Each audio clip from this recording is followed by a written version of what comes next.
Hello, hello, hello, everybody. Hey, Ni Tete himself. How are you doing, brother? I'm doing very well. How are you All doing? right, all right, all right, all right, all right. We thank God. I think we're already live, and we're just gonna be a little bit casual here. Okay, yeah. I think I'm having some feedback. Let me just correct that real quick, and then yeah. Yeah. All right. Okay. So yeah. How are you doing? I mean, it's been a while. It's been a while. It's been a while. I've been doing good. We're doing good. You Okay. know, taking How it is easy. business, family, and all that?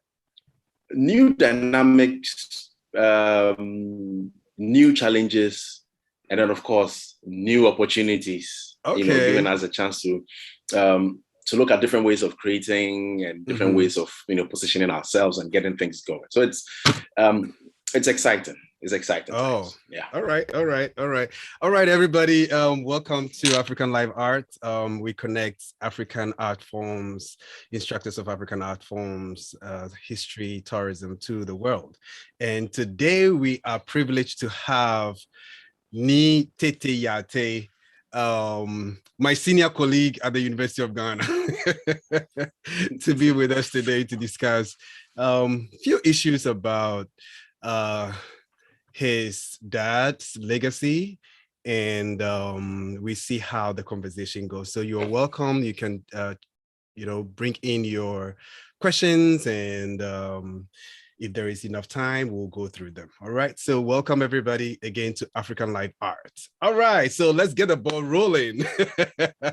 All right. So now, when we talk about Nietzsche, Professor Nietzsche, we are talking about Noyam. Can you just give us a little bit about who Nietzsche is and what his artistic life was to you as a son? All right. So before we come to Noyam, and of course this would help position what Noyam meant and how he saw it. Now, Yeah. most people don't know, but Niate started out not in the performing arts. At one point he was a tax collector, Really? all the way. Yes, and I think it was Sunyani, or something like that.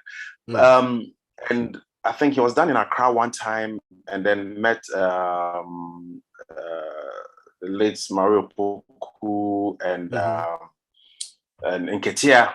I think that conversation, led him into, being a part of the University of Ghana,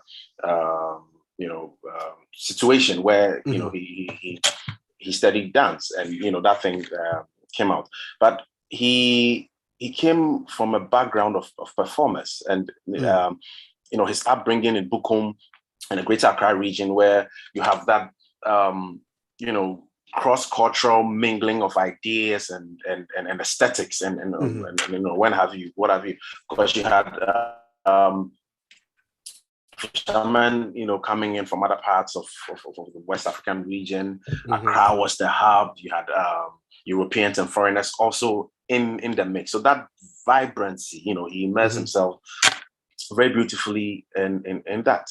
But if you look at the development of dance in Ghana, when the Institute of African Studies was established in 1960, 62, that period, where Opoku, Nketia, and the others tried to bring the traditional forms onto the conventional stage. When that was done, the trajectory of development, when it was continuing, had Opoku experimenting with how these dances may be represented on stage. So Niate went further with earlier works like Atamuga and the others, where most of the traditional forms were taken and placed in the narrative, so that if a story had a war scene, he would employ a dance like Agbeko. If Agbeko, to fulfill that that idea. If if a dance required something else, a festive scene would use a dance like Bambaya or what have you, to put in a narrative form. So you saw the dances, our traditional dances, being used differently as they would in a traditional setting, and being used to advance a narrative, or being used to advance an artistic idea. Now,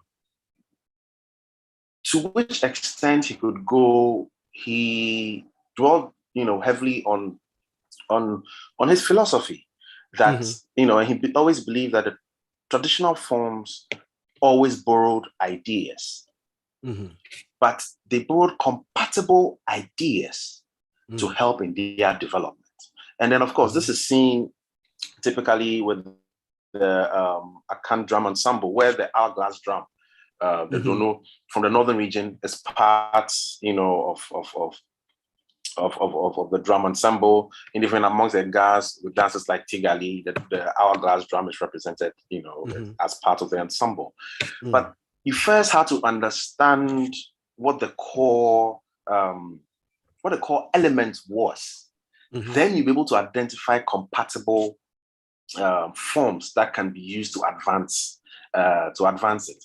So he experimented heavily, and as time went on, you could see from dances like productions like Okoyo, till late West, like he did with Musu, where there's a strong narrative, sort of as a dance theater piece. So from our traditional dance forms, and what he heavily, and I also propagate that to be termed neo-traditional dances. Of course, when the dances are taken from the traditional forms and put on a stage or used differently from whichever intended context they were originated from, they can't be called traditional forms after. They have to, expressions like neo-traditional forms are used to describe that. So from neo-traditional forms to dance theater, where dance drama, dance theater, where narratives or more artistic liberty is taken in how these dances are put together and how the traditional aesthetics and forms are used. Now, to contemporary African dance, and that's what the last major thing Yartey was working on. And I can tell you for a fact, he did not like it to be termed contemporary African dance, because he believed the expression limited it and kind of displays this African context, if you may. And as the conversation goes on, you understand why even he chose the name Noyam for this form. But the question was asked, if modern choreographers with the vast experience, because we have to understand that our traditional forms, the creation of them were based on the experiences and philosophies and ideals and what have you of those people who created them. With respect to time also. Which means if we ask ourselves, if our ancestors, were taken from their time and brought, they traveled through time and appeared here in 2021 with COVID and what have you, and the internet and everything happening. And then they were to create dances. Even if they were to create Agbaja will seem very different from the Agbaja we already know. The Palogos will seem very different from the Palogo we know, because time has passed. A different set of experiences are influencing the creation and participation of these various dances. So if we have to ask ourselves, so today, if Africa is to create dance forms that have a strong link to the trajectory for development, what experiences will go into nourishing it, and how will they manifest creatively?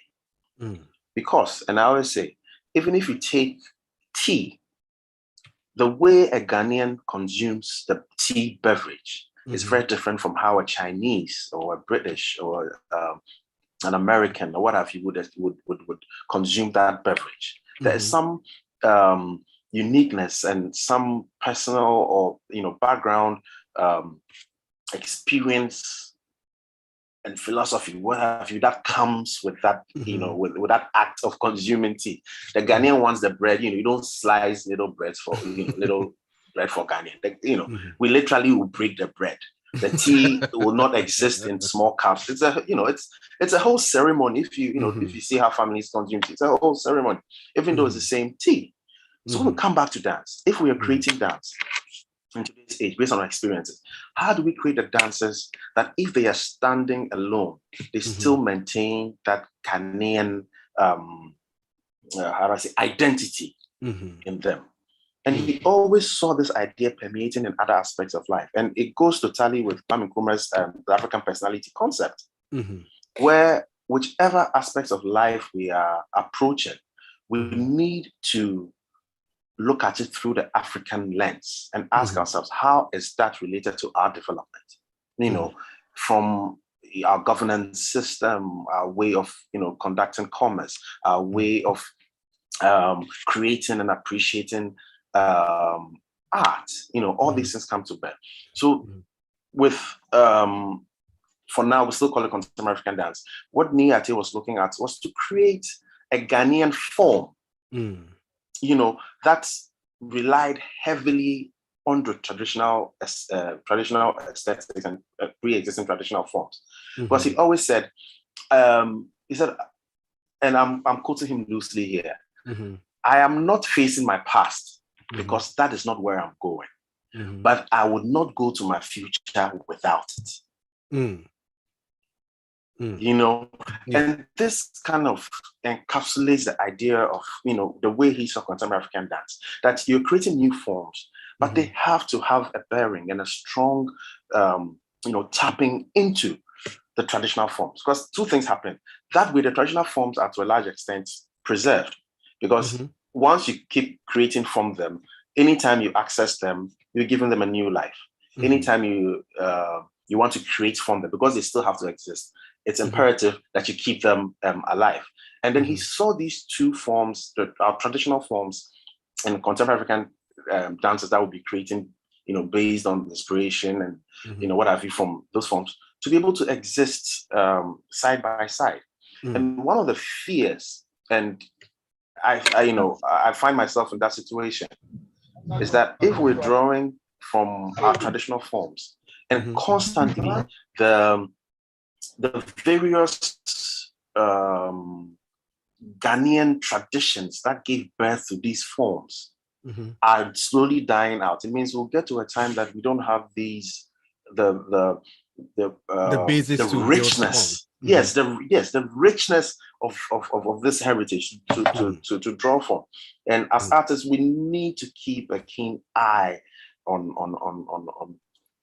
these things. But anyway, moving forward with the conversation. All right. Very interesting. Yeah. Okay, go ahead. You wanted to say something more? No, I'll just summarize, you know, just to land on so this kind of the precursor or the thought that went into how he navigated, or, you know, why he arrived at how, you know, Noyam should be.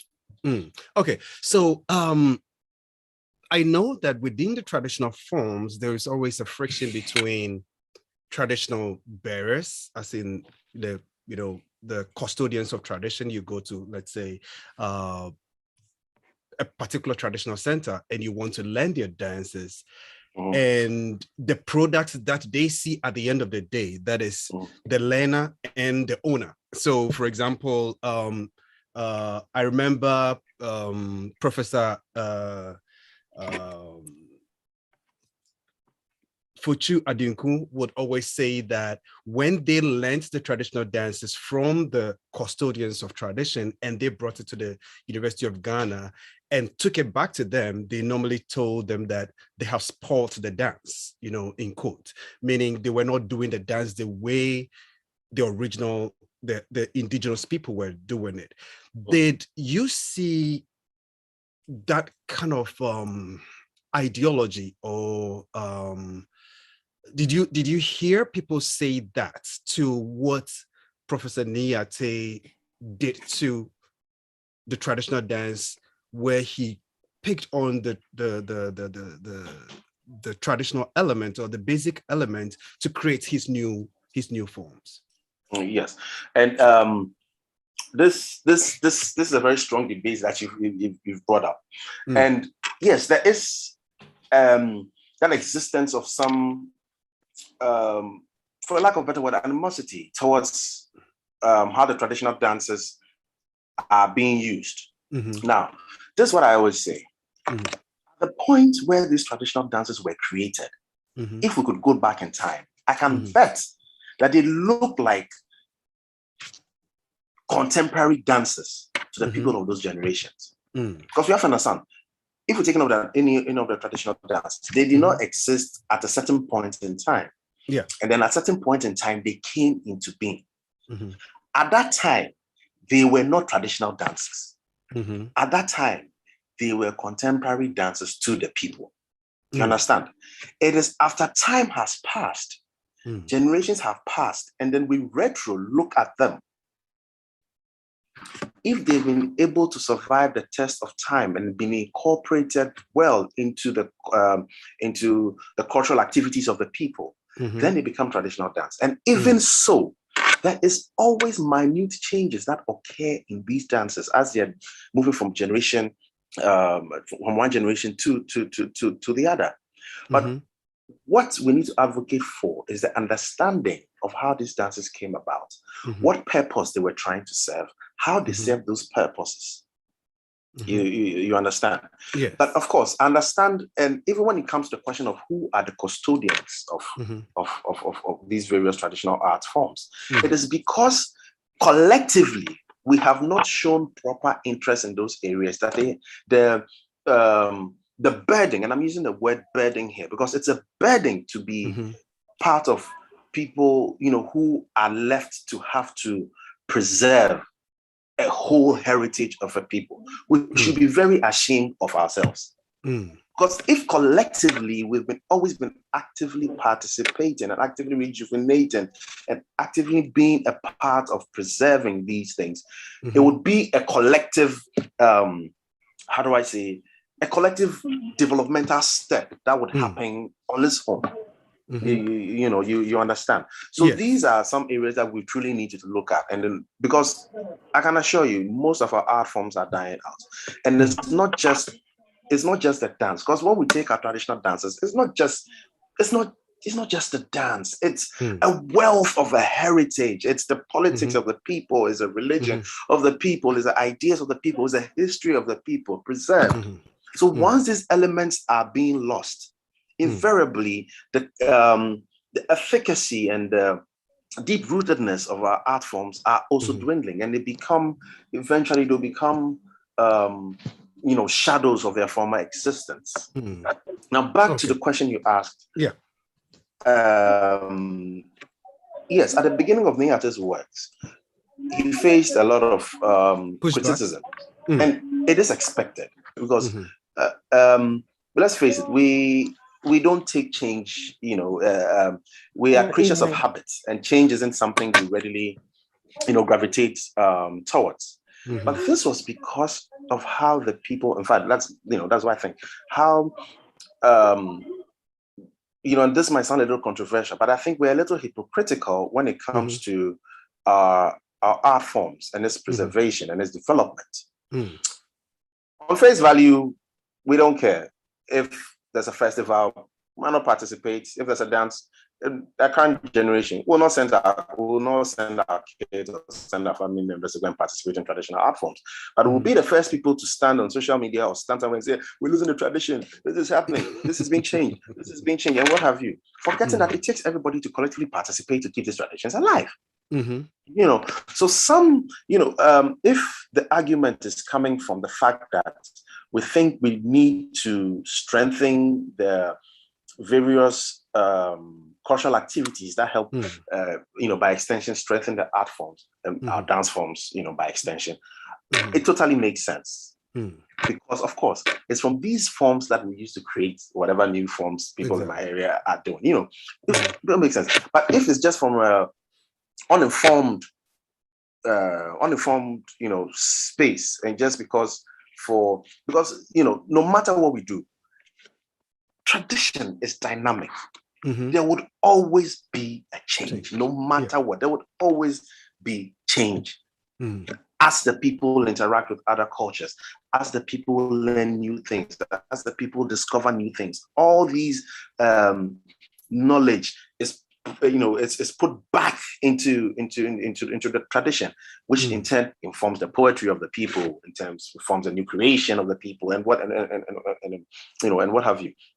So sometimes I feel it's coming from people who don't understand this area and understand that neo-traditional dances, contemporary African dance, and what have you, are forms on their own and have no way a link to destroying whatever exists. If anything, it serves to bring back that question: where did this inspiration come from? And it's always pointed back to the tradition. I think maybe the concern also is that within the traditional forms, a particular dance might be, within a particular, let's say, village or, urban area, and might not be as popular as it might be. And then when it is moved from that location into a different, like Accra, the big cities, and then a lot of people see the dance, a lot of people learn the dance, and then when the locals see it, they feel like, okay, there has been some tweaking here, because of course, when people learn dances, they might express it in different ways. Some people want to, just look at the aesthetics value of the dance and then just present it as such, and perhaps concentrate on certain parts of the dance. Could that be the reason why there is a pushback when these traditional leaders? The reason is context. And I'll tell you, the reason is context. You don't go and take a dance from the traditional setting, perform it outside that context, and call it that same dance. That's misrepresentation. That is why the traditional people will get upset. That is why these dances should be qualified as neo-traditional dances. And then in their explanation, and when you're talking about them, let them know that this is an adaptation of the dance that exists amongst the other people of so and so community, and the dances originally are used this way. They've been brought to the stage, and changes have been made for the context of performance and also exhibiting the aesthetics of the people of that culture.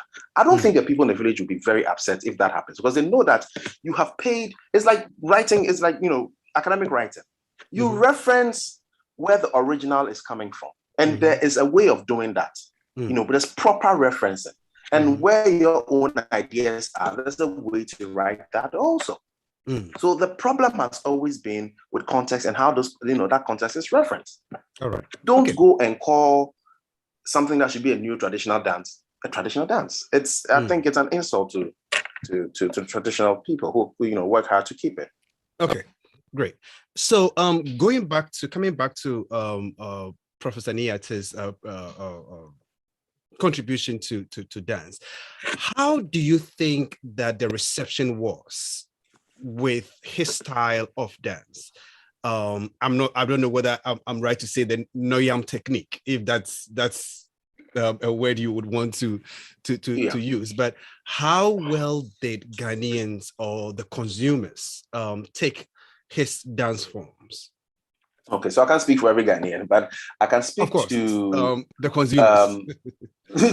to some of the because Noyam started in '98, and I was a part of Noyam from '99. I started as a technical assistant. Now, we have to understand that Noyam didn't just start in '98. There was a progression in Nyarte's work. If you look at his earlier works, there was less abstraction. They stayed very close to what the traditional forms would seem and would look like. As Nyarte started developing further and that, there was a big push when the National Theatre was established in 1992, and he moved there. He did a little more experimentation and pushed the envelope a bit in how much artistic liberty he took. But he was very cautious, because Nyarte is a very traditional traditional person. So if you compare his earlier works like Atamuga and the Lost Warrior, what have you, yes, I think, to later works like Asipim, for instance, there's a difference in how these two productions were rendered and what the output was. You could see with some of his before, I mean, this is just pre-Noyam kind of works with, still Asipim as a good example. The use of abstract ideas and imagery, in how these pieces were rendered. And whereas where his earlier works, there was a strong narrative, Asipim and other works relied on more philosophical and abstract ideas, idea of power, idea of inheritance, and what have you. So when Noyam started, there was a big jump, because we have to understand the University of Ghana, the National Theatre, there's a mandate that guides the kind of work that can be produced, because they are, University of Ghana is it's an academic institution, so of course more research, more preservation. National Theatre, also a cultural institution, was more interested in trying to make sure that the traditional elements you don't stray too far from it. Yeah. So what Noyam did, what he did with Noyam was to break the mold, ask questions, that meant you had to reconstruct traditional, the elements, traditional elements you knew, based on current and modern ways of putting dance and putting creativity together. You could see that the kind of music he used began to change. He was using and this is what he do when he listens to music. Listen to the textures, see how they could relate to the African form. Take a traditional African movement, strip it to its bare minimum, re-examine it, put it back together, figure out how else can this movement be represented? How can this movement be used to represent this idea or that idea? In this context, traditionally, this movement was used this way. Can it be borrowed and appropriated and changed, or reimagined differently? And how does that come out? But most importantly, how do you do all that without losing its Ghanaian identity? You understand? For instance, what I'm wearing right now, most of us will call it African wear here in Ghana. But this is quite modern compared to what my ancestors would have worn. Okay. But if I wear this outside, if you can't identify me precisely, you would identify something African, about it. Even if you take something as simple as what do you call it? Even the way we talk, the accent, just based on people's accent, you can tell which part of of the globe they might be coming from. He brought all that with Noyam. Now, the word Noyam is Gadangbe, and it means development, progress, to add upon. So he asked, what can we add upon the traditional forms without changing the identity, but still having them find new relevance in our current context? Yeah. So then that, draws me back a little bit to the earlier conversation we had. So within the traditional forms, there are philosophical underpinnings with certain phrases of movements, right? Now, when these movement phrases are built upon, reworked on, and used to tell a different story other than the original story, will that be termed as a misappropriation of that particular movement phrase? And how did Yartey deal with that? See, it goes back to my earlier point that context is very important. Originally, this pen was designed for writing. Mm-hmm. right? Mm-hmm. But I'm sure as time goes on, and if we should sit today, we could find probably 1,001 ways of using this pen differently from writing. Mm-hmm. I've seen many Ghanaians use pens to punch holes in tins of milk. You know what I'm saying? We've seen people use it to, plug a hole or something, But of course, that might not have been this original intent. But the fact that you can look at it and find new, innovative ways of using that same element you have, I think that comes to the heart of African creativity. You understand what I'm saying?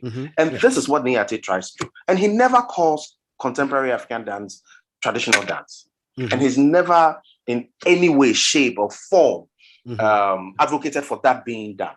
In fact, he believes so much that the idea of Noyam should be what we should look at describing our contemporary African dance in Ghana. And even besides that, he expects that as many educated and well-informed creatives as there are out there, that all these people can also create forms that have its unique identity, taps from the traditional forms that can also stand alone on its own.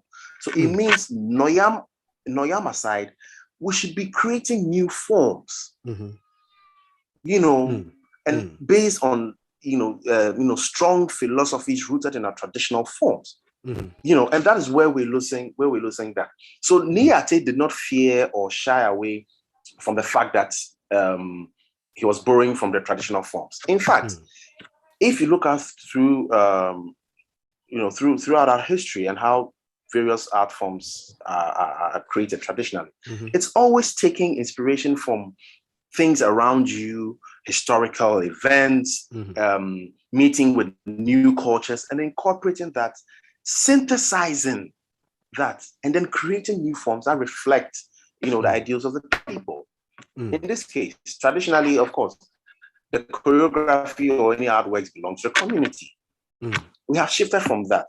Artworks now belong to whichever institution, as far as whichever choreographer or artist creates them. So of course the conditions, the creative conditions have changed, but the philosophy of creation does not need to change unless there's a need for it.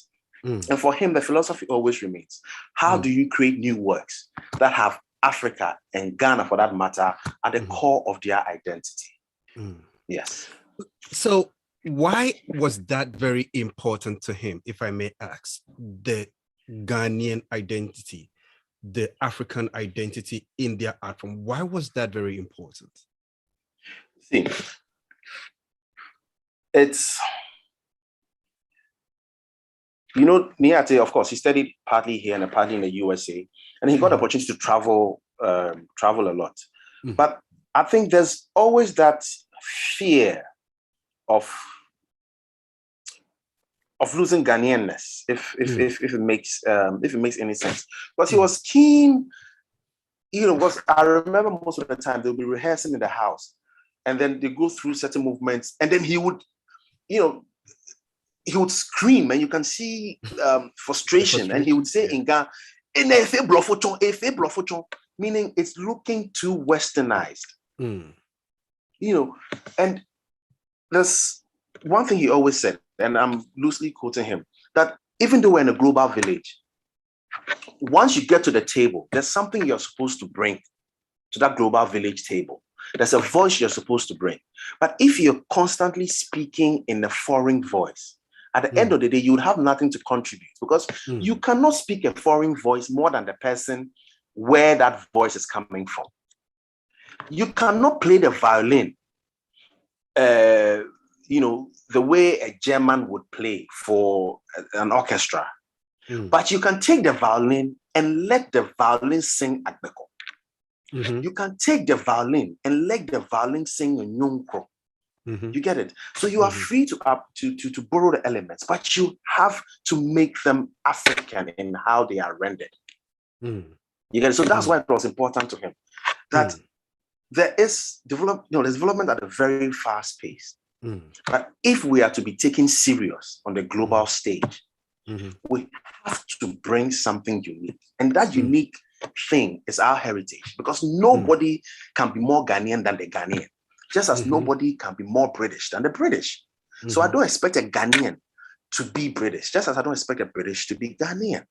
Even if they do, it would not seem that authentic. So if you have that authentic material with you, use that as a basis of developing new ideas. Because at the end of the day, your development, or where that development will nourish, is here.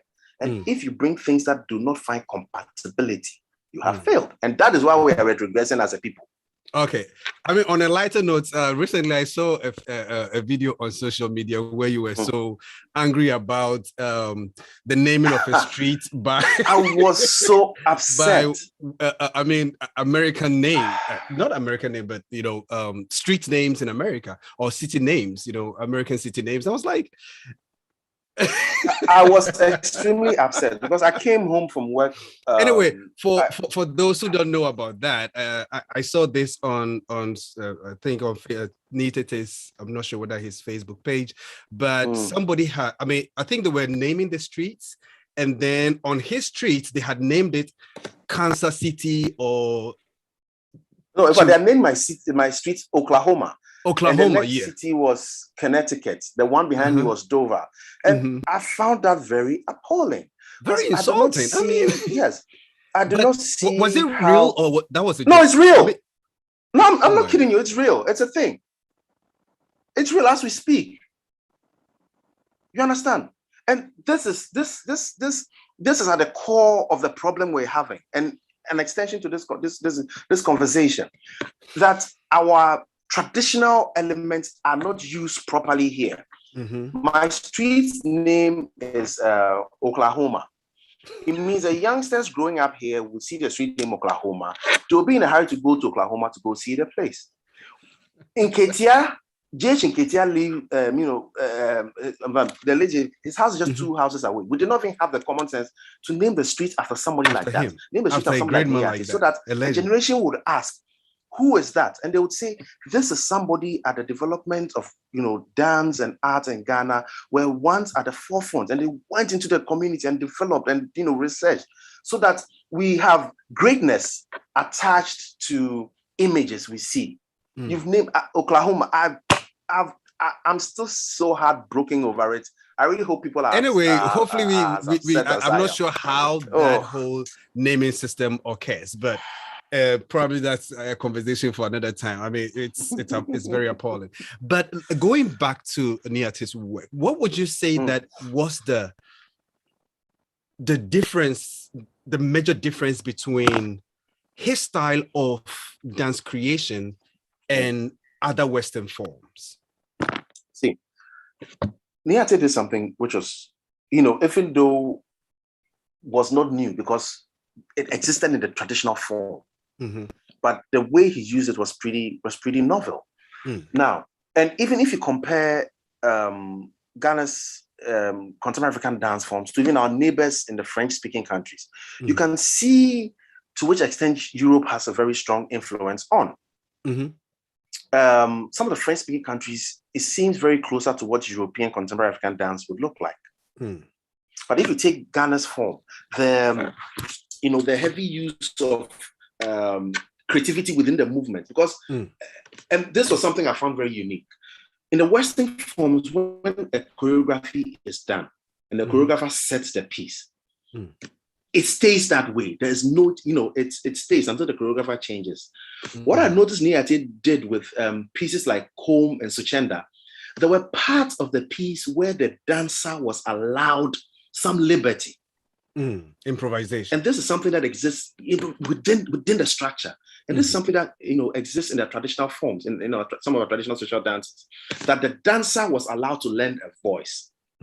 So each time the piece was performed, there's a new life being put in it. So that idea of the freedom of individual expression, he made sure that there was a strong emotional input by participants, where sometimes even through when the piece was being performed, he encouraged the dancers to try to emotionally engage with the audience, as would exist in some traditional dances, where you would lend yourself or lend that dance aura and project it to your audience, or what have you. He used contextualization a lot, traditional symbolism. He believed that when the works were being created, even though he was he was a creator, he believed he was more of a conduit, and that anytime he creates, he is a representation of his ancestors all the way through to him. Meaning, if I am creating now, I'm a representation of my ancestors through him and then to me. If my offsprings are to create it, so that link is always there in how the whole being of the dance is used. He tried to use the interplay between music and movement and how those two intermarry. Because like the late Mario Poku would say, in Africa, you see the music and hear the dance. That philosophy truly existed. So with Nietzsche, what he did that was quite unique was to bring our traditional ideas into modern relevancy, if you may. Yeah. All right. Okay. Thank you very much. We are still here, African Live Arts. We connect African instructors of African art forms, history, tourist sites, and all that to institutions across the world, universities, art organizations, and individuals in the diaspora who want to connect to various instructors. So our website is www.africanliveart.com. And it's excited to know that Nietzsche's Noyam is also represented on africanliveart.com. So if you want any class with him, don't hesitate to link us up on africanlivearts.com and you will get the best of Noyam. All right, so I'm going to be opening up for questions very soon. So if you have any questions, you can start putting them down and then we'll get connected soon.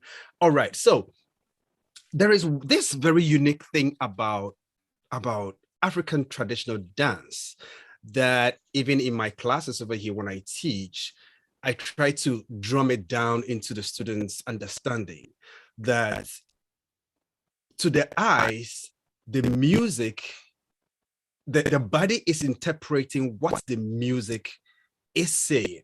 So when an Agbaza person is performing the Agbaza dance, yes, you're listening to the music. Of course, the music is intangible. You can't actually touch it, but you can hear it.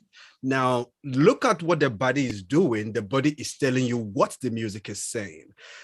With that philosophy or idea about traditional dance forms, was there anything like that incorporated during the creative process of Nietzsche's dances? Did he use just the traditional music, or did he also tweak the traditional music to embellish his movement? Did he normally use audio music to send his story across? And how did he work with music comparing to the traditional forms? Yes. And that point, I think I would touch on it just slightly. That's the interplay between music and movement, and then even if you look at our traditional setting, the names of our various dance forms have the same names as the musical forms. If you take Adoa, when you say Adoa, you mean the dance form and the musical form because they are together. Agbaza, same thing. And Maya is the same because they go together. Now, this was also translated as Nietzsche was putting most of his various works together, that he believed the music as a being went hand in hand with the movement. And I remember in 2000, I think it was 2001 in Holland, there was a conference and there was a heavy debate on whether music was important to dance or not. And this was at Fonte's Academy in Tilbury. And Nia told some of the panelists, and I remember him making that strong statement that to take the music out was to take the soul out of the dance. And when an African is performing, and a Ghanaian for that matter, even if you can perceive music, know that the dancer is still performing to some music whenever they're performing, even in silence, because it adds or it nourishes the character of how that movement is rendered. And that translates heavily in how Noyam puts pieces together. The musicality. There's times that the dance is in direct conflict with the music on purpose to create tension, to create drama, because they are supposed to be together. There's times that they are actually together to create harmony, to create synergy. So these elements were used depending on whether it's an emotional state he was trying to put his audience in, artistic or liberty, try to put across a certain philosophical idea. But at each point in time, he was keenly observant and keenly perceptive of how the music interplayed with the dance and how the two combined as a whole. Yeah. All right. Okay. So that's actually brilliant. We are still here with Yartey. I'm going to give him a surprise right now. I'm trying to get some few things, but again, if you have your questions, you can start pushing them in. I want to give him a surprise. So I'm sure he's going to be like, what? Okay. All right. So let's see this.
All right.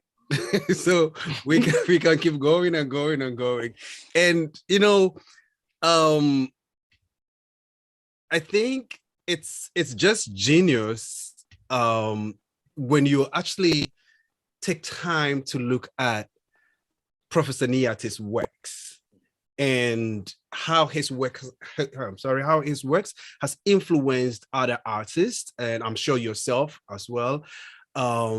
And the direction that we are actually going with dance forms in Africa. And I mean, I think it's just genius, right? There are so much detail in the dance form with the dancers.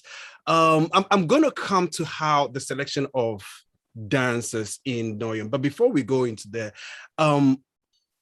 what about costume? How do you get your costume? Because it looks as if when you see a particular costume, you will say, "Oh, okay, this particular costume is for Noyon." it's very, very unique. So yeah. What comes together to how do you get your costumes, or how do you create your costumes?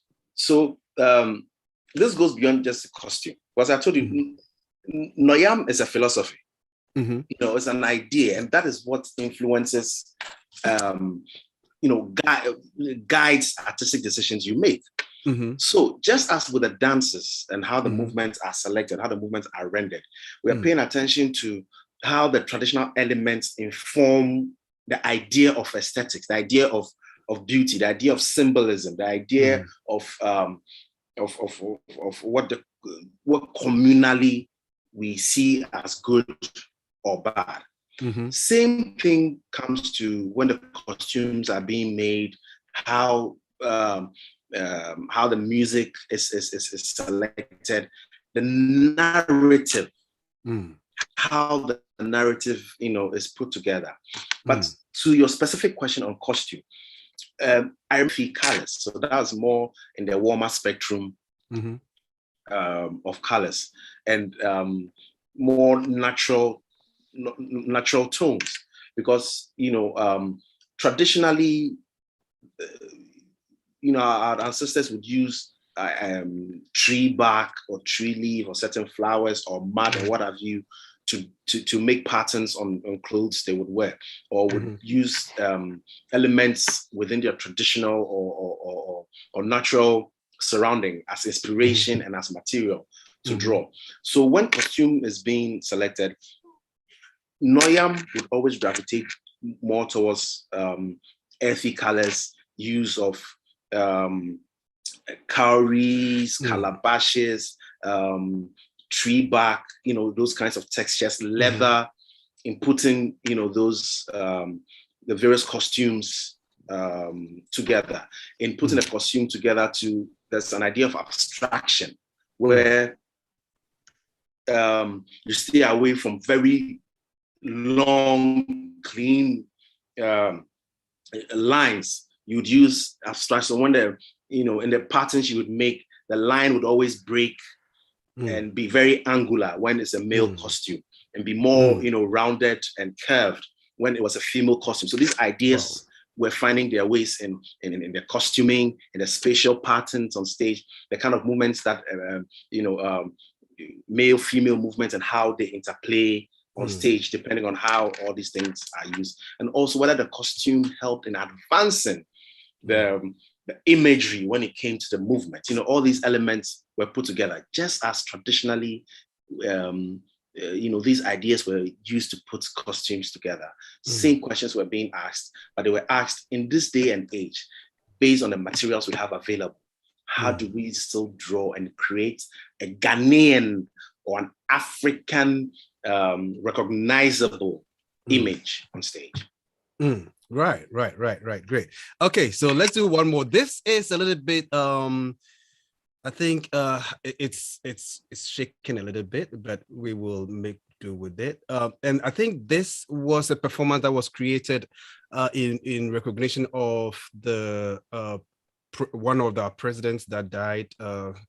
Yeah, I think Atta Mills. Yeah, Atta Mills. Yeah. So all right.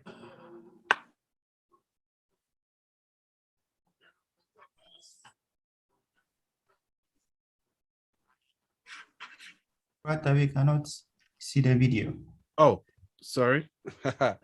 Let me go back real quick.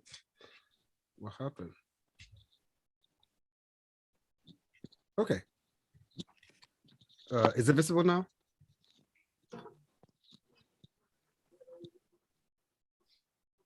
Yeah, it's visible.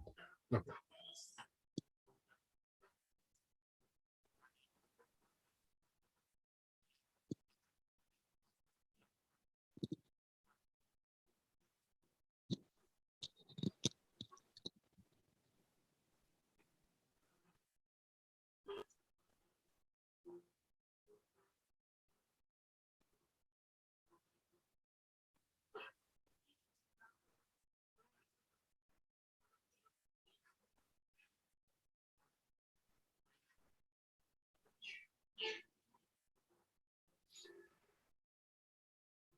All right.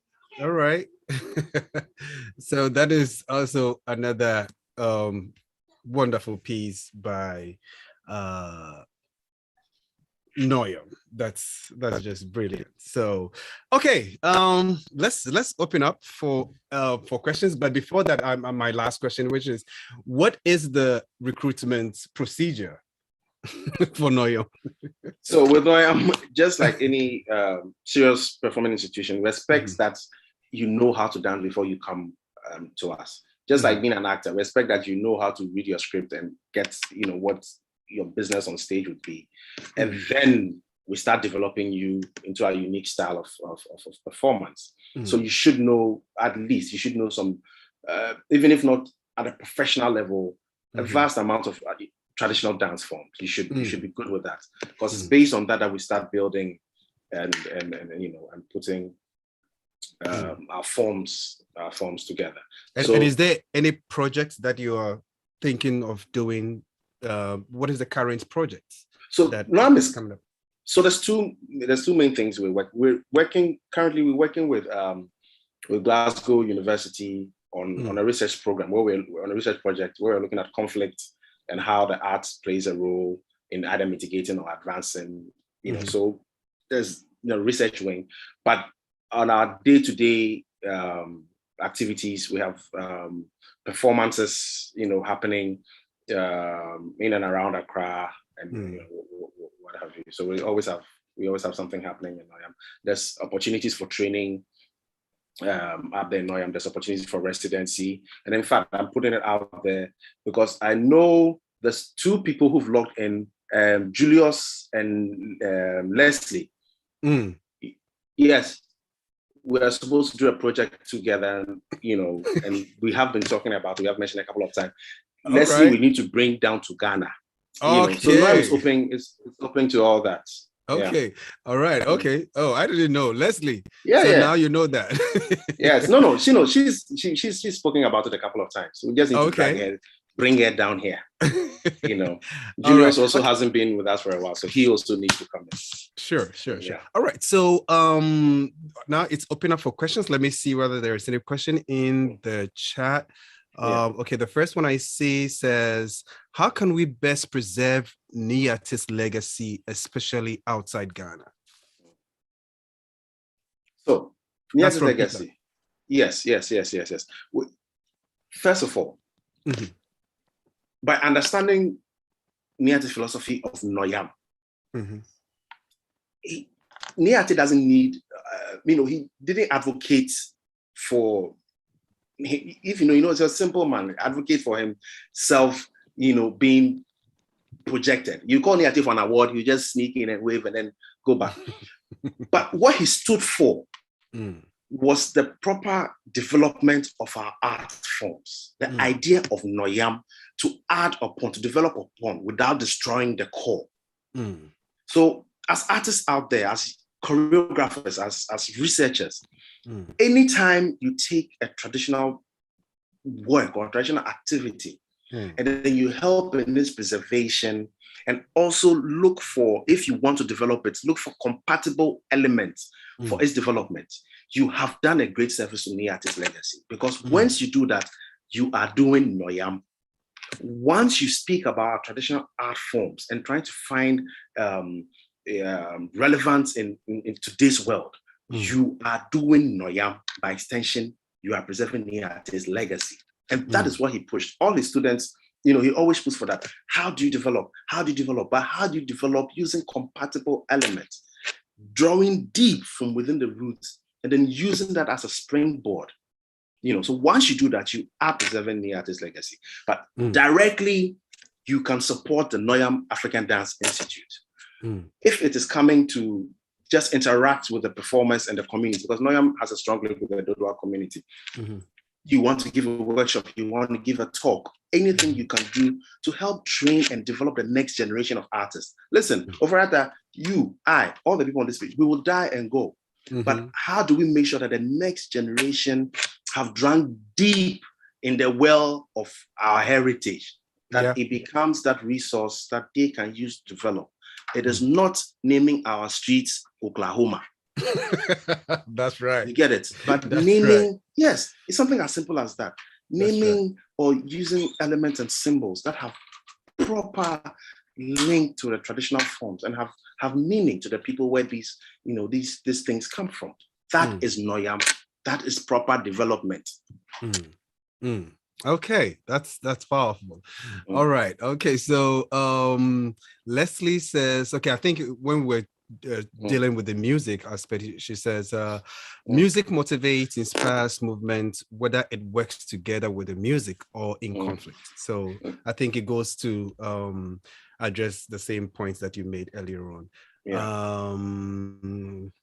Acknowledge, okay, so Leslie says acknowledging the tradition and also acknowledge the influence it has on your choreography. I think she's answering, she's helping answer a question above. Probably, yeah. Yes. Okay, so I'm not sure who the person and I think that's also answering the question because, yeah. Oh, so, some of these collaborators. Okay. Somebody says, which artists, choreographers have collaborated with Nietzsche, Professor Nietzsche? Yeah. Do you know of any artists who have collaborated with Nietzsche on a particular project? Yes, different Nietzsche has done a lot of collaboration from H. Patton, Bob Ramdani, also in the UK. His work with Jemima Akone. I think he's done something with Ailey. Quite a host of people. Nana Nelson, Monty Thompson, a whole list. It's like almost every year he had an international collaboration in one form, or the other. Yeah. Okay, Julius was like, is saying that, is asking, was Professor Nietzsche hiring artists to compose music for his choreography, or he just listened to music and then gets that motivation to create his pieces? So, at the latter part of his creations, one of the things that I know was really at his heart and which he had done was to closely collaborate with musicians to create works for what he was doing. I know over time he worked with Willie, the late Willie Ankun, a musician, to create some of his works. He used a lot of J.H. Nketiah's composition. Nketiah did some compositions that gave to Nietzsche to choreograph and make works out of. But moving forward, I think that's the level that needs to be, so that our performance really takes on that collaborative dimension, where I want to create a piece that I can have a musician who understands the world of dance and I also understand the world of music, that we can collaborate and create music that speaks directly to how the movements are being done. So Julius, yes, that's even though it's a question, it's a very strong point, and I think we need to really truly look into that dimension. Yeah. Okay, Eleanor. Wow, long time. Eleanor on YouTube is asking. She says, how do you see your legacy with Noyam being different or expanding from Nietzsche's legacy, Professor Nietzsche's legacy? I just mentioned that Nietzsche believed at the point of him creating works is a representation of everyone who's come before him. And I said, moving forward, anything I create has to be a representation of what they have done, plus what I am about, or what experiences I have to add. Now, Nietzsche looked heavily into how the traditional forms can be reappropriated in terms of how they render on stage. But we have to take that further. We have to link it to what our modern philosophy of dance is. And I see dance as a strong tool for forming, for lack of a better word, our modern identity as creators. Because mind you, at the beginning, when our dances were created, they belonged to the community. Okay, the community nourished how they were being done. Now we are in a different position because we seem to be sole creators of the dance, meaning we have an added responsibility of ensuring what that dance becomes, because it becomes a tool for fostering identity. You understand? It becomes a tool for fostering identity. So me, Nietzsche, taken over Noyam the last I think 6 years since the late Yartey passed. I have about 10 to 15, because some of them go to school and have you, young performers that we have to train and make them ready for not only Ghana's future of performance, but the global stage, that they can be well versed in their the traditional and contemporary forms, but still be able to take on the world stage. That is where we are. That's where we're gathering momentum to make sure that we arrive there. Yeah. So I have the opportunity of adding technology that Yartey didn't have at his disposal. Just in May, or was it June, we did a collaboration with Me Dance and another dance company, Me Dance UK, and another dance company in Grenada, where the three institutions staged the performance at the same time in these three different locations. This hasn't been done. Ghana we haven't, tried doing that. We have to contend with technological setback, with latency, where there's a few seconds delay. Yeah. And this is all new, and you have to incorporate that into the choreography. We have to change the counts to delay them by a certain number of counts, because that is what the technician said it takes to get the movement to sync, get the music. So this is another area where we're merging technology, because remember, at the beginning, whatever tools our ancestors have, that's what they used to create. We have different tools now. So we have to let the dance not only live in the physical space, but be able to live in the virtual space, but have those two also being able to exist at the same time. Now, that is the trick. And that's an exciting new place we want to take Ghanaian dance. That's exciting. Does this pay? Let me just ask a very lousy question. I mean, I know a lot of people say, when you're in the arts, you are in for, some trouble, but does it pay?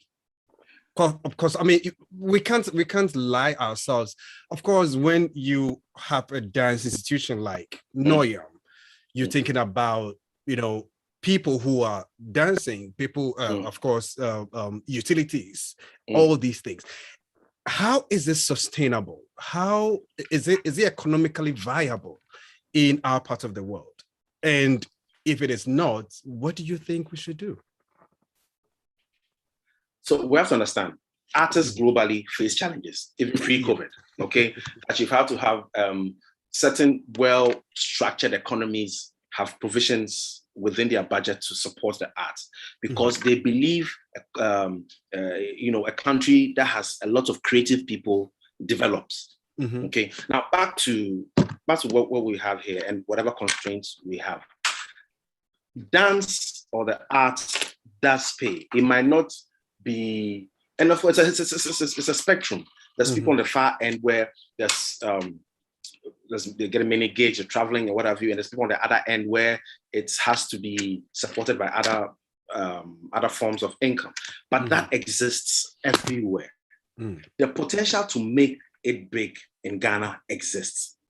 We have to develop our trade, harness it, develop it, develop the business side of this work we do. Understand that having the talent, having the discipline, that is just one part of it. You have to understand the business and the economics of being an artist. And that is the key, and that is the key we don't have yet. Most people have not been able to unlock that, that door, because it's all, you're selling a product.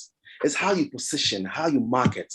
Listen, when I was at the University of Ghana, I never thought I'd have to prepare a PowerPoint and go and sit in front of marketers and managing directors and give them a PowerPoint presentation of what we intend to achieve with the dance, and give them a graph and give them numbers and show them how the dance can influence whatever they're trying to do. You get it? But that is where we are now. That is what you need to do. You need to be able to research your clients, produce and create appropriate content for them that they can use. So it's all in the positioning, it's all in the branding. And I think African Live Art, you're trying to do that kind of thing. Educate, and get artists to realize that they have a product, and just as any other product, you need to have the business knowledge around how you carry and how you're able to make sure that that product gets to a consumer, that consumer pays you for that product and service. So yes, do you think that if this concept that you're bringing up was part of our educational system, like for example at the School of Performing Arts, we'll be millionaires by now. I can say that because that's where I also come from. But do you think that it's a big or it's a major recommendation for the departments to look into? And of course, the business of the arts. The business of the arts. We need something that I feel is lacking. You think it's something that could help a lot? It's something that would help a lot. Seriously, because imagine the number of performing artists we have, and then everybody is business savvy. Okay, it means when you come to negotiate with me, the quality and the level I will bring on board in terms of my negotiation skills and getting the work, because of course, not just negotiation, but getting the work done, will be the same quality you would expect if you go to anybody else. It means collectively, we can actually raise what our premium would be for our work. You understand? And that is what we need to get to, that we can negotiate, even though we are negotiating individually, collectively, we have raised ourselves to that level that the minimum premium paid for an artist is still something very, very appreciable. In fact, it has to be added to the various educational curriculums in all arts institutions, and it has to be done now. Yeah, because I feel like in Ghana, where of course, when you say arts, it gets a little bit arguable as to whether the cultural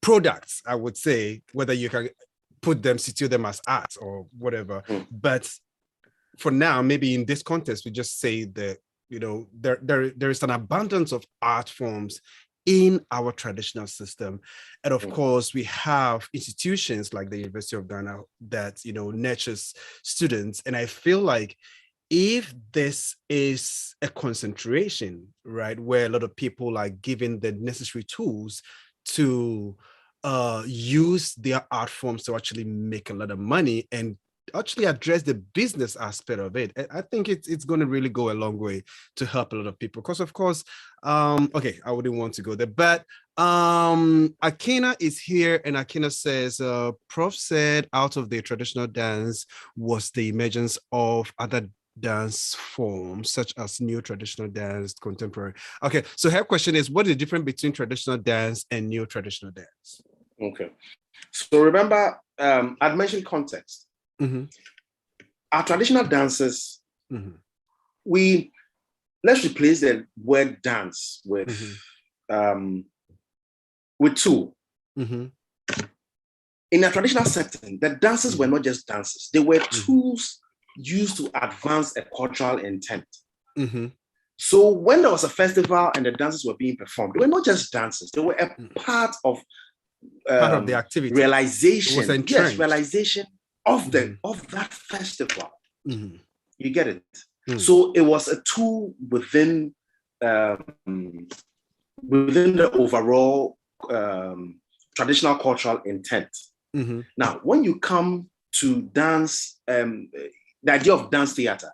So when we say dance theater, we're talking about dance as an art form where it's used out of its cultural intent. It might be used to entertain, to educate, to whatever, but its primary focus is not to fulfill a cultural intent, but its primary focus being to be used as an art form.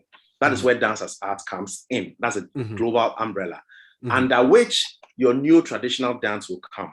So your new traditional dance will be any traditional dance that has been taken from its traditional context and then reappropriated for a different intent, be it a stage theater production that a dance is being performed there. Because at that point, that dance is not being used to fulfill a cultural intent.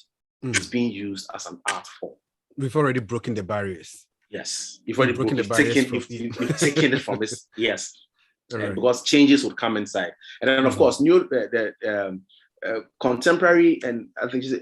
Just between traditional dance and new traditional dance. So I think this This should have been able to okay, great. It says, secondly, do we need to do, or what do we need to do to prevent our traditional dances from going extinct? I'll ask a question. Akina, let's say, how many of the traditional dances do you know? Let's assume you know 100 traditional dances. I don't think since the creation of this earth, there's only existed 100 traditional dances. I'm sure there have been thousands, if not millions, but they will go extinct. There's nothing we can do. The dances we have right now just happen to have survived. Okay, the dances are going to go extinct. But how those dances have been linked to the ones that have existed is because they've been linked to the cultural system of the people. That is why they survived. So if we want our dances to remain, we have to make sure that the traditional activities that nourish them exist. We have to make sure that instead of my street being named Oklahoma, the street probably should be named Agbaza or Agbeko. So that we give it an extended life. Because its traditional intent, of course, was not to be used as a name of the street. But in the modern time, we found a way of making sure that we're immortalizing our forms. You get it? So we have to make sure that all activities we do go into nourishing the artistic landscape where these dances, because the dances will change. You get it? We have to make sure that rather our dance forms change than go extinct. You get it? So the more we educate ourselves on it, the more we make them a part of certain activities we do. For instance, if our ministers are marching when Parliament is opening, maybe it should be a requirement that each year they circulate and their procession is one of the traditional dances into Parliament that all the ministers have to perform. That is a way, no, it might sound crazy, but that is a way to make sure that these dances still find modern relevance. You get it? That as the ministers file in, this year, they perform a traditional dance from the Volta region. The next parliamentary session is another dance, and so on and so forth. By doing that, we are giving the dancers an extra life, because it's I'm very sure the Parliament would stay a bit longer than some of the festivals that are not being able to happen as often or have that richness as we would. So this is another way of making sure that these various art forms are incorporated. Our lawyers should stop wearing the wigs that are full of cobwebs and probably use traditional, headgear and so to symbolize their authority. Instead of the judges using the gavel, they use the kofana, the traditional symbol of authority. That way we are revitalizing our traditional forms. Think about it, people. All right. Okay. Before I come to Sunudo,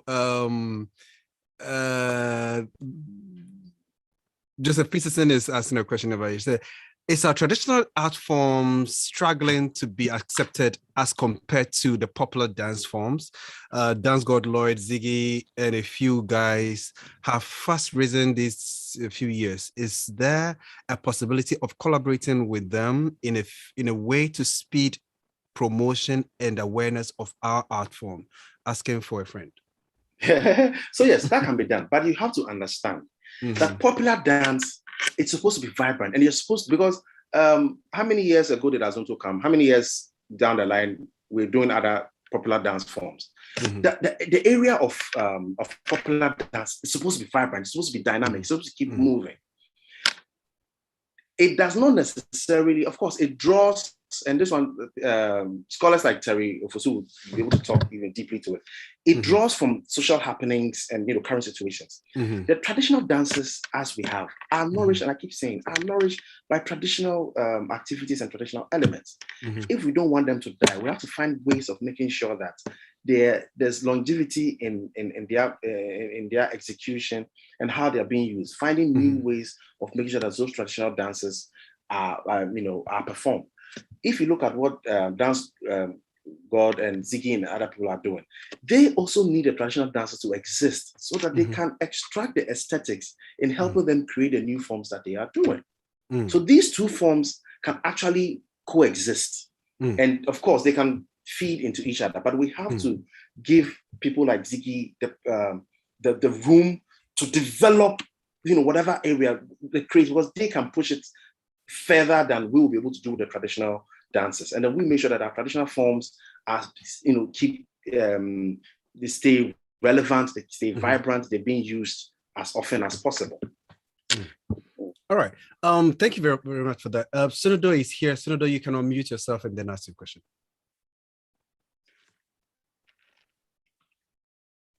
Yes, good evening, everyone. Thank you. Well, good day, everyone. Yeah. Thank you for your presentation, quite enlightening. I wanted your take on this traditional and new tradition thing, because over the last few weeks we've been having this conversation. It kept coming on, in the different forms. By this time in dance, and particularly when you introduce a new term such as the process, there's contemporary dance. I didn't quite get your explanation to Akine's difference. I mean, what is traditional dance? And I mean, probably your reference to that, contextual notion is a bit on the surface. So I was wondering if you could go a bit deeper and throw more light on it, and then relate to that notion of contemporary dance, particularly when you suggest that the good old Prof would break again traditional dances down and then reinterpret them in notions that would be relevant to us today. Thank you. Sure. Very good. So I'll try to explain it again. Now, if you take a dance like the Jera dance from the northern region, it will be performed at a certain time of the year for a certain festival, for a certain period, for a certain group of people. At that point, the dance is not just dance. It is part of fulfilling a cultural intent. It's part of fulfilling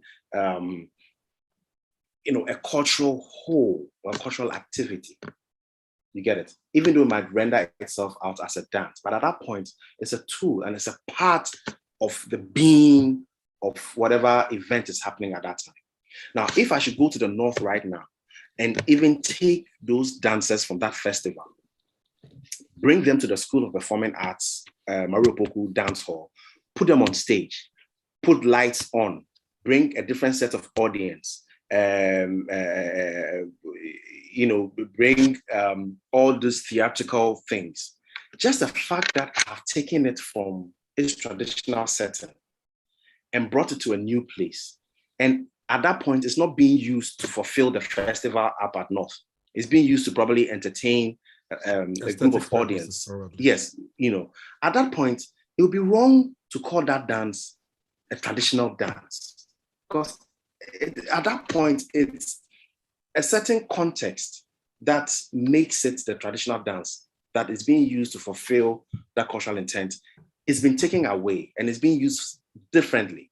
So to help, and it also, that conversation where the people in the tradition get upset that some of the dances are being used differently, to be named as new traditional, to help give that difference. So new traditional dances will be, termed those dances that have been taken away from a traditional setting and traditional context and traditional intent and being used differently from when you go to the village or the natural habitats of those dances. Then we call them traditional dances. If we move them from a natural habitat and come to perform them at, on a normal proscenium stage or MTN event or what have you, they should be called new traditional dances. So that's it. Now, when you come to contemporary, so new traditional dances can form under the umbrella of dance as arts, as the late Adinku, proposed. An umbrella of dance as art, where your dance drama, your contemporary dance would fall in. And if Ziggy decides to do a stage production of their Azonto Shoku or whatever, we can qualify those. Qualify those also as dance as art forms.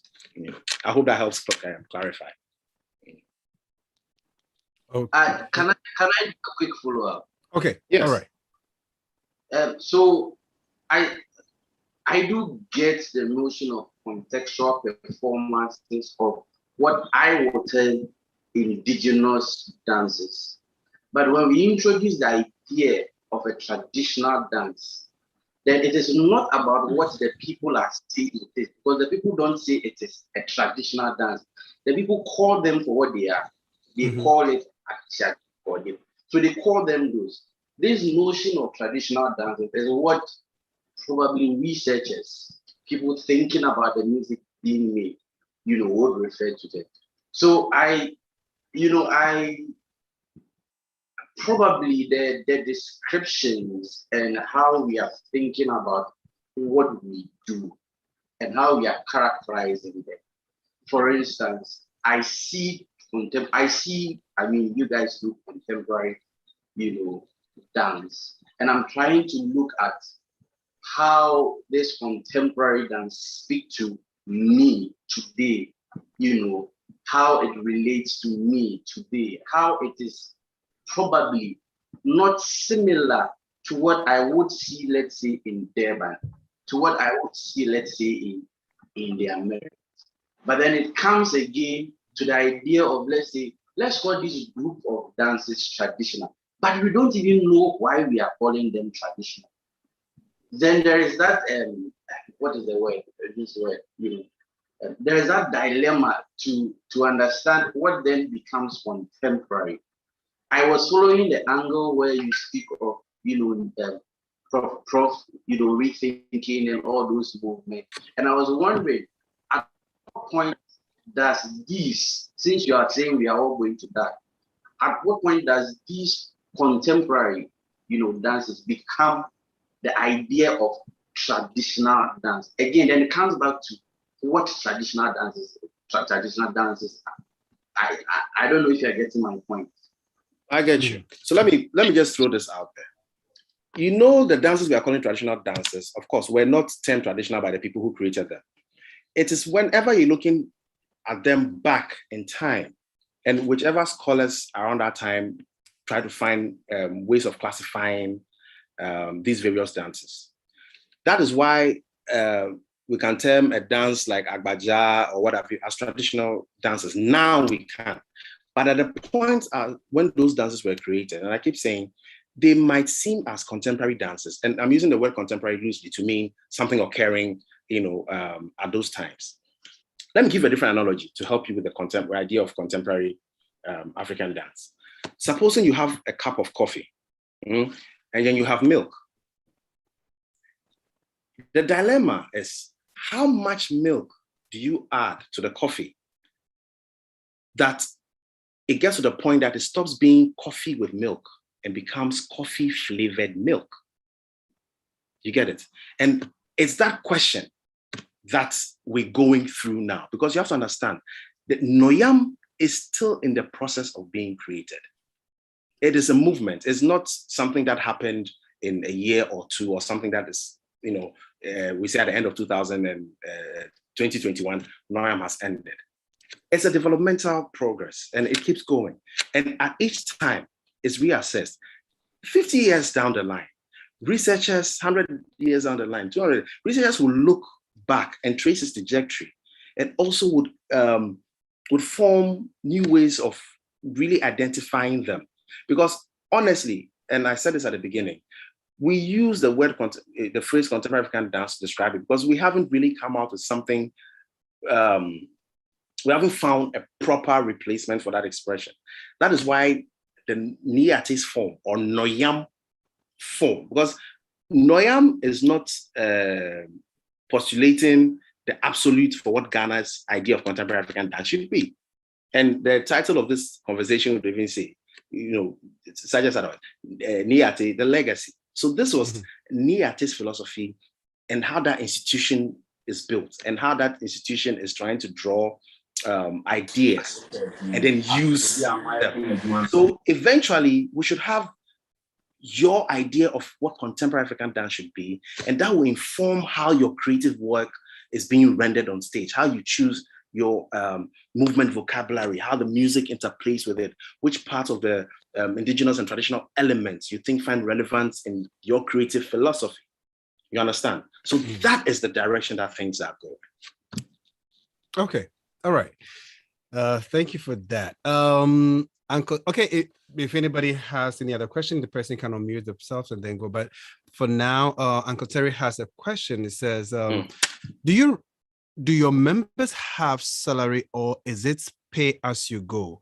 I know that artists, especially dancers, who are often overt in behavior, may display some negative attitude in dance groups. Have you encountered such characters in the new Noyam group, and how have you dealt with it? So I think the first question had to do with payment system. So I think this goes to talk to the business, the business side of trying to run an artistic institution. I know what Terry is talking about. Some when it comes to finances, some of our dancers can be very, very ruthless with it. So Noyam's system, it's quite unique because the performers we have are actually living on site. And then there's a regular stipend. Yes, there's a stipend that comes in. And then when performances go, there's a percentage that goes to performers. So accommodation, utility bills and things are absorbed by Noyam. And then they stay there rent-free. They get, they do their rehearsals. And when there's events, they get a stipend. And if there's a period of no event also, some money is still to them to help them keep going. So it's I think it's quite a unique system. Yeah. And is it because of the fact that the economic viability of the whole institute, or because of course, if it is as vibrant as possible, a lot of people, of course, contracts are coming in and here and there, perhaps it might change. And so probably that's why I actually asked before, is it economically viable? Yes. And all that. So are there challenges that is actually making that happen? Yes. So these are challenges that most institutions are also facing. The idea of being able to generate enough revenue that certain structures can be put in place, because Noyam has always had a strong link with the community that it finds itself in. Because under normal circumstances, the performers shouldn't have to live in Noyam. You get they shouldn't have to live in Noyam. But we are in a situation and an economy where artists are looked at, last. So the institution has to find ways of supporting its artists and then supporting the people and the community that Noyam. The bigger revenue coming in, that we can finally upgrade Noyam to that vision of, when it comes to the business side of it, also the economic side for artists, that there is a monthly income, just as the University of Ghana, the Ghana Dance Ensemble, and the National Theatre is doing. But even with them, they're able to do that because they have government support. Yeah. Because if you take the National Theatre, the Ghana Dance Ensemble, National Theatre, National Dance Company, without government support, would not be able to pay, if they were to pay artists from internally generated fund, would not be able to do it. If you take the, and I'm sure RCDs, I have more input on that. But even the Ghana Dance Ensemble Legon, if they were to survive and pay their artists only on funds they generate, might not be able to. Only on Agbana might not be able to stay afloat. So so it's an endemic situation here and a challenge that we all face. Okay, Faisal is here. Faisal, maybe you'll take the last question. I'm sure. I don't see anybody's hand up. Okay, Faisal, let's go. Yes, thank you very much, my brother Nietzsche. I'm more interested in the sustainability aspect of our, Ghanaian dancers, and also in the current popular culture, there's this movement of Afrofuturism, and I want to have your take on what do you imagine, because there has been there's silence from the dance, the Ghanaian dance forms or dance forms in the conversation of Afrofuturism. So I just want to know what is your position on that in relation to our dance forms. Thank you. Okay. So today's Afrofuturism, tomorrow will be something else, and so on and so forth. What we have to understand, first of all, Faisal, our culture it's changing whether we like it or not. I don't think my ancestors created when they were fabricating the drums. They used what do you call the rope from China or the rope from US to make the drums.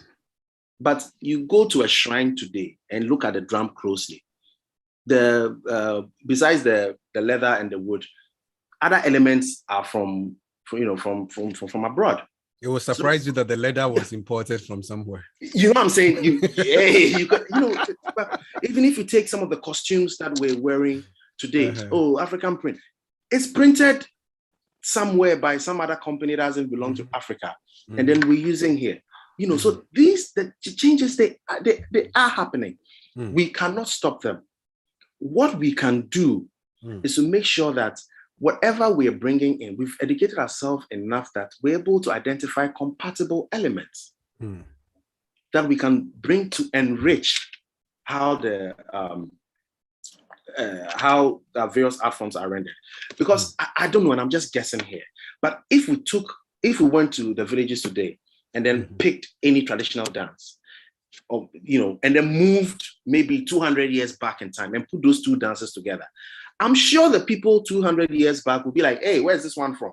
You have spoiled the dance. You've spoiled the dance. You get what I'm saying? So these are the things. And it's not, it doesn't rest on just you, Ferrata, or Faisal, or just me. It has to be a collective thing. We have to, and it goes back to Kwame Nkrumah's idea of the African personality concept, that we have to learn enough about ourselves that we know what goes with us and what does not go with us. So that even if we are going to change, or even we are going to adapt, or even we are going to noyam, we'll be able to noyam with compatible elements and properly in a direction that would benefit the space that we are coming from. You get it? So with Faisal's Afrofuturism like this, if we conscientize our artists enough that as they are creating, they have the background of African aesthetics, African way of using movement, and they use those philosophies in how they create their movement vocabulary and movement textures, and how they use space, how the link between the movement and the music and things. They would create new, innovative, modern, fantastic works of art. But those arts, those creations would reflect where they are coming from. Faisal example. Faisal, if we take you and your grandfather, the two of you are two different people, right? But we can say you are from your grandfather. Because you when it comes to development, you have developed a certain degree from him. But there's something about you. If you check your DNA, you will still have that family lineage, blood running in you. So even when you use your phone, or we're on Zoom right now that our great grandfathers did not use, we have developed, but there's something about them that still is with us. And I think we need to have that approach with our various art forms, that we have to understand we cannot stop it. They will develop. But our artists have to have learned enough that development, we can always trace a beautiful line on where it started and why these elements are a part of it. And not just pick anything from anywhere and just put it inside because we feel, or because we feel it's nice. It's a difficult thing to do because we kind of want to follow the trend so that we stay viable. We get gigs, we get people to call us, our names will be in the headlines. But sometimes what is popular might not necessarily be what is the best for the culture. But once we understand where things, in fact, even understand why those dances were created, why those movements were created. If we're adding, or even if we're creating our new art forms, we'll be able to draw the philosophy, the nyansa, the drama, to create our new works. That generations down the line, they can still say, oh, yeah, it's new and everything, but you can still, it is African, it is Ghanaian. You know, that's my take on that. That's the way I see it. All right. I mean, that's great to know. So is there anything like an organized body that controls or that, you know, discusses the affair of dance in Ghana? Like, you know, we have musica, we have other bodies, you know, that control the affairs of these institutions or other, you know, institutions. Is there anything like that? And do you think that with something like that, it will help push any agenda to make dance in or dance development in Ghana, you know, better? Yes. I know there's the Ghana Dance Association, but my thing is that we, everybody, even including this conversation we're having, it is to advance what we're doing. You don't have to be part of that association to do your part. You know, because most people say, oh, the dance association people, they will go and do it. Hello, President, I voted there. No. Each individual, if we're all working collectively in our own little way to make sure that our ideas or the idea of preservation, development, that's because there's always going to be, you know, that strong clash between modernity and tradition. But we are conscious of how those things are rendering. It will make whichever association being formed relatively easy to maneuver and to make sure that things are put out there. Personally, I don't have the strength to be able to spearhead an association. So I totally commend, you know, those who are strong enough to take that, and will support in any way we can. But that does not mean if the association is not running or whatever, individually, we cannot do what we are supposed to do. Anytime you step out to perform, you are advocating for your craft. Anytime you speak, you're advocating for your craft. Even when you step out and don't speak, the way you carry yourself, it is still advocating. Because there's that notion that dancers, performers, we are riffraffs, we're alcoholics or use drugs or not cultured or not refined. Anytime you step out, be an embodiment of the respect you think your craft deserves.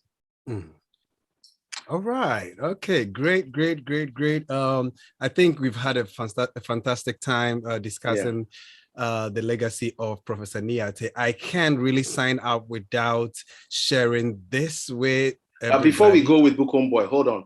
Okay. Yartey, as we talk of legacy. Oh, yeah. Talk of legacy.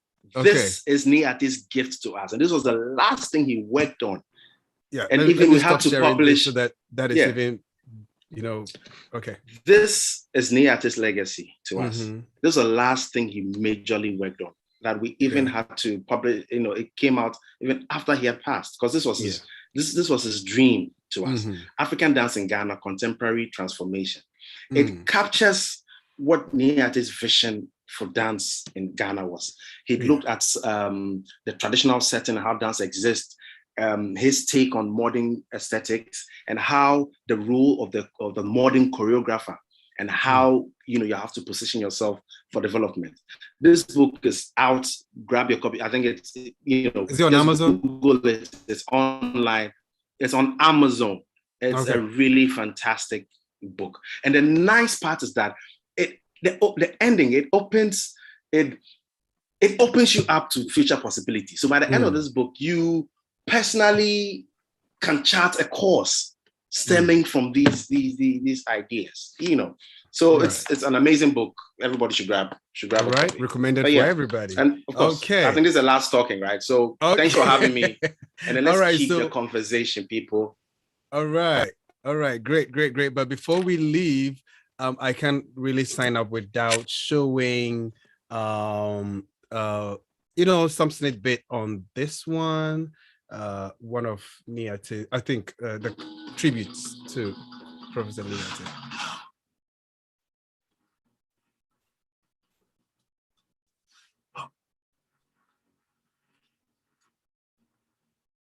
It's actually very long, so I'm gonna share the link with us as we go, and then we can perhaps check it out. Okay.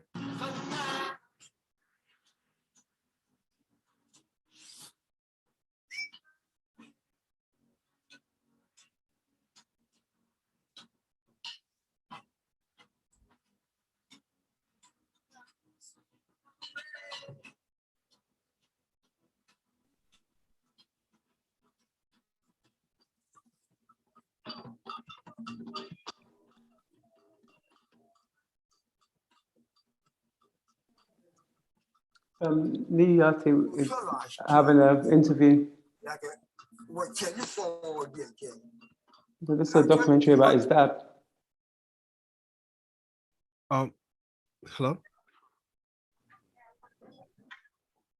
Okay, so I've sent the link right here, so you can check it up at your best time, and then see. Let me see, and then check it out. Oh, yeah, I think let's see. So okay, there is the link to the Amazon accounts in the chat, so you can check it out as well.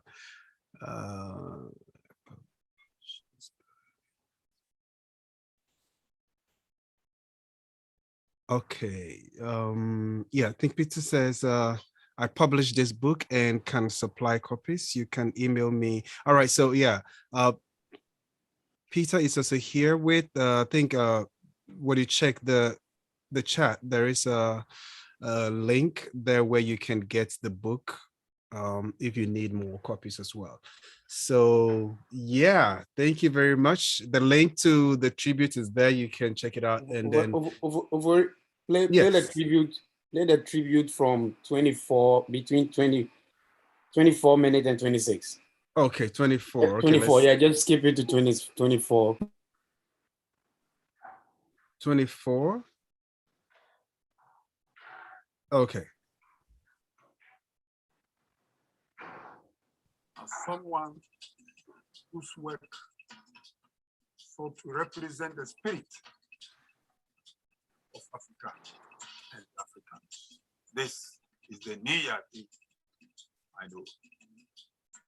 You know, the arts are important to us in Africa to establish our identity because they reflect who we authentically are, you know. And after seeing the dances of me that he choreographed, you could see that here indeed is somebody who is reflecting who we are and very proudly. And when he died, I recollected the ancestral proverb that says, when the antelope dies, he will leave you his horns. You know, the antelope dies, the body decomposes, but the horns remain. And these horns in the choreographic dances that he left will remain with us forever and give us our identity, a source of inspiration of which posterity will be justifiably proud.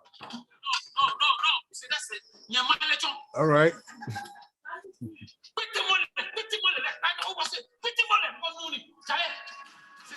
If it's not in floor hair, yes. Let's see the tension there in the body. Yeah, yes, it's real. Oh no. Before the kakra that you say, let the kakra get. So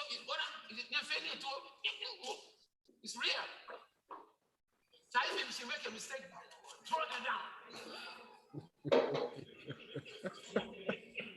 All right. So basically that is the seriousness at which Professor Nietzsche, attached to his work. And I happened to actually teach a class. I don't usually feel them because of the size of the space. Hello? Yeah. So I happen to have to have to teach a class with him. And of course, it was some amazing time with him. I learned a lot from him. And he's just genius. I think Leslie has something to say real quick, and then we can sign out from here. Leslie. Hi, hello, all the way from Toronto. Okay. Yeah, you're wanted in Ghana. I'm very much willing. I just wanted to ask a quick question and say thank you for doing this. I know I don't get to hop on very often, but I think the divine timing is today. So my question was in regards to the book, whether you're buying it through Amazon or through Peter. Is there proceeds that are going towards anything, or that's what my question was? Nietzsche. Yes. Hello. Yeah. Right. Did you hear so yes. So just as any book deal, Nietzsche had a deal with the publishers, and then of course there's what do you call it, remuneration that's supposed to come to the family. Okay. So yeah. So I was just trying to figure out which is the best route in terms of purchasing it so that it benefits. Purchasing